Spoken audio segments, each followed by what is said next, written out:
gonna see how we can customize the colors and the items for our platform to meet our brand.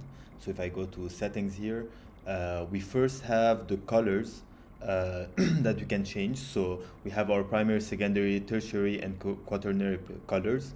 So those are the colors that appear everywhere. So that sidebar color here, the buttons colors, the colors in accounting or statistics, and the filters and things like that. So you would just click on that square and choose the color that you want. You can slide here to go to a different set of colors. So I can go to red or I can go to a clearer blue, and then you choose how opaque you want it or how dark you want it, and you just select that.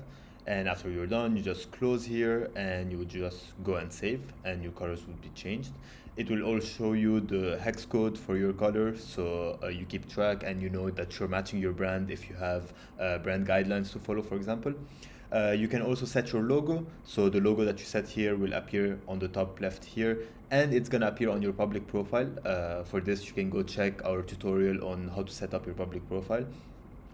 You can also change your tab names in here to match basically what you're doing. So if I don't want to call it patients slash customers, I just want to call it patients, I can change that here, just say patients, and save my info and change the tab names. If I don't like the word forms, I want to call it bilan or set or feedback or whatever I want to call it, I can also change that here.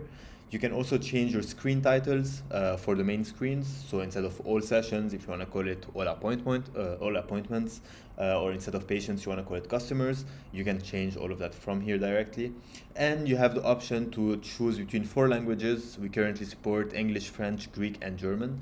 So you just set your language and you're good to go. Thank you.